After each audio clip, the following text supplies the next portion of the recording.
इस वीडियो में हम देखेंगे कि सी प्लस प्लस प्रोग्रामिंग भाषा में हम बिट परक चिन्हों अर्थात बिटवाइज ऑपरेटर्स का प्रयोग किस तरह से कर सकते हैं। एक बात यहाँ ध्यान देने योग्य है कि बिट परक चिन्ह जो हैं वे मात्र पूर्ण संख्याओं के लिए ही लागू होते हैं, वास्तविक संख्याओं के लिए नहीं। ये बात अपने को याद रखना है। 4 बिट परक चिन्ह है, एक बिट परक और या बिटवाइज और, इसका यह चिन्ह है। बिट परक एंड, इसका यह चिन्ह है एम्परसेंड, आप कह सकते हैं। बिट परक नॉट, इसको हम कहते हैं टिल्डा सिंबल, TILDE। और यह है बिट परक एक्सक्लूसिव और या XOR भी कहते हैं, यह इसका चिन्ह है बिट परक एक्सक्लूसिव और का।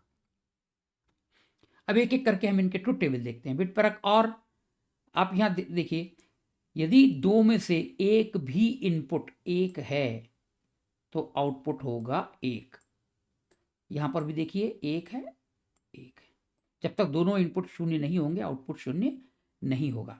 उदाहरण के लिए यहाँ पर मैंने मान लिया है कि आपकी मशीन जो है जैसे टर्बो C++ 3.0 के टाइम हुआ करती थी कि 16 बिट का इंट है, तो मैंने मान लिया कि 16 बिट का है। अन्यथा प्रोग्राम जो हमने यहाँ उदाहरण के लिए लिखे हैं उसमें 32 बिट के इंटीजर हैं। तो यहाँ 30,000 है, इसका बिट पैटर्न यह है।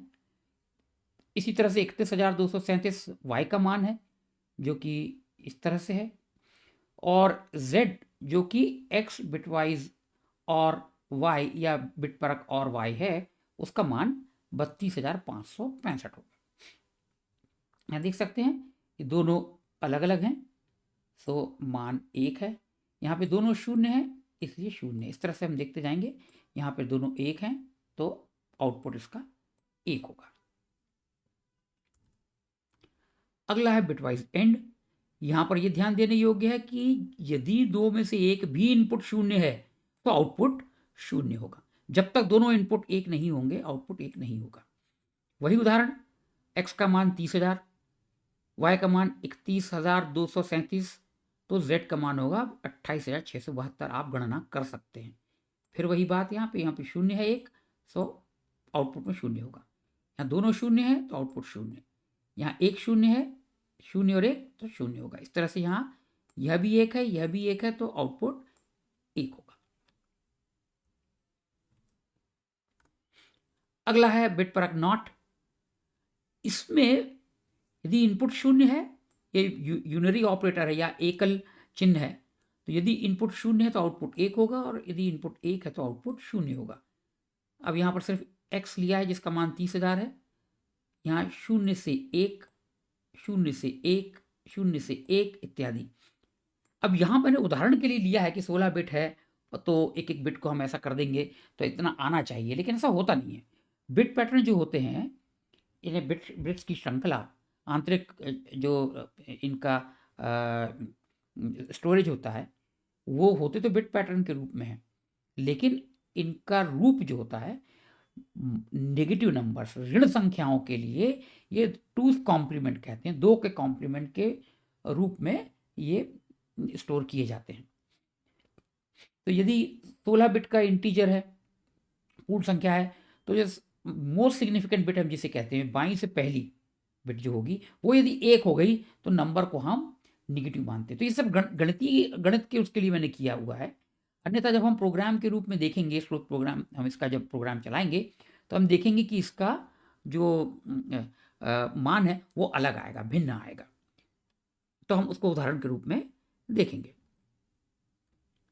अब यह है बिट परक एक्सक्लूसिव और। यहाँ पे दोनों इनपुट यदि अलग अलग होंगे तो आउटपुट 1 होगा, नहीं तो 0 होगा। यहाँ दोनों इनपुट 0 है तो आउटपुट 0 है, दोनों इनपुट 1 है तो आउटपुट 0 है। वही उदाहरण 30,000, 31,237 और z का मान 3,893।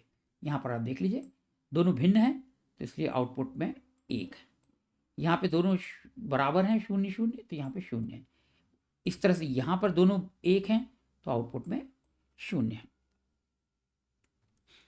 चलिए अब हम एक उदाहरण देख लेते हैं। यहाँ पर मैंने एक C++ का प्रोग्राम बनाकर रखा हुआ है। तो यहाँ देखिए आप, मैंने दोनों पूर्ण संख्याएं घोषित की हैं, पूर्ण संख्या चर, और उनका मान हम कुंजी पटल से पढ़ेंगे यानी कीबोर्ड से पढ़ेंगे, और फिर यहाँ पर इनके हम मान प्रिंट करेंगे। ये चारों ऑपरेटर्स के। ठीक है, यहां पर मैं इसको चलाता हूं प्रोग्राम को।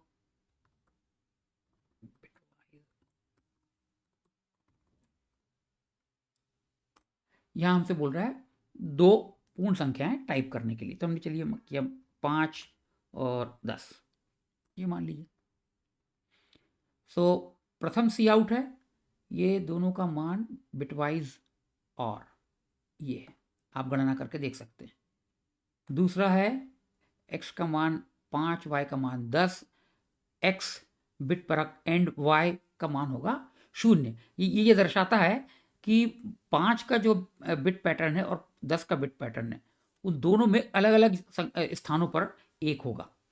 ठीक है, तीसरा सी आउट हमको देगा ये बिट वाइज एक्सक्लूसिव और या बिट परक एक्सक्लूसिव और है, तो इसके मान की आप गणना कर सकते हैं।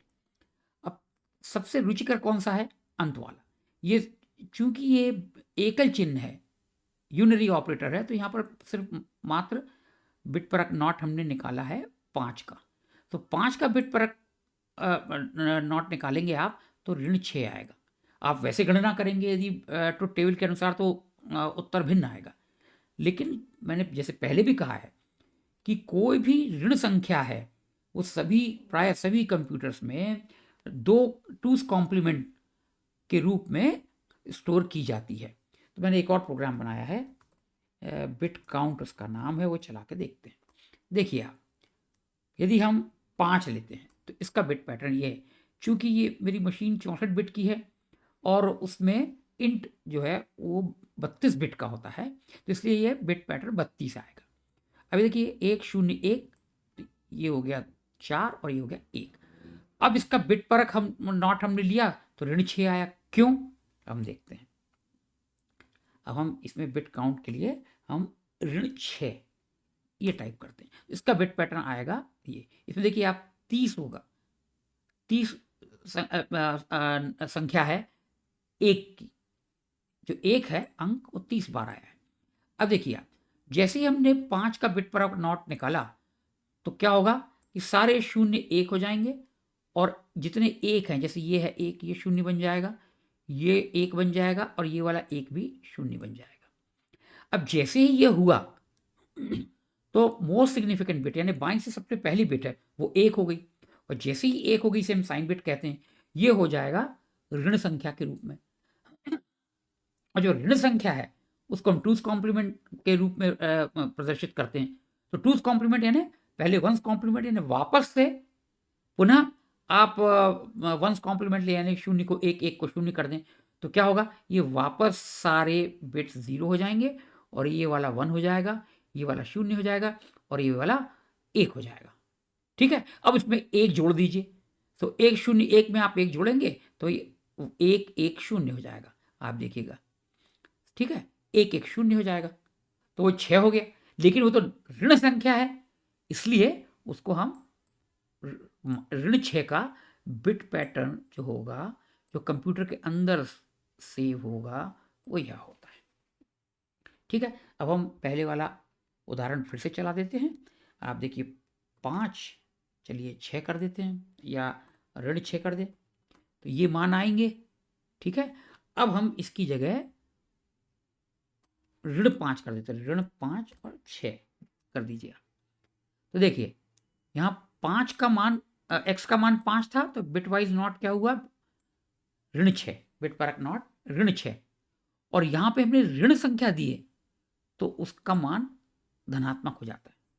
कहने का तात्पर्य है कि जब बिट परक नॉट हम चिन्ह का प्रयोग करते हैं, यदि धनात्मक संख्या धनात्मक है तो उसके मान 1 से बढ़ा दीजिए और धन को ऋण कर दीजिए, और यदि ऋण संख्या है तो उसका जो निरपेक्ष मान है, एब्सोल्यूट वैल्यू जो है, उसमें से 1 कम कर दीजिए और ऋण की जगह धन कर दीजिए। तो ऋण 5 है तो 4 हो गया और 5 है तो ऋण 6 हो गया। इस वीडियो में बस इतना ही। वीडियो देखने के लिए धन्यवाद।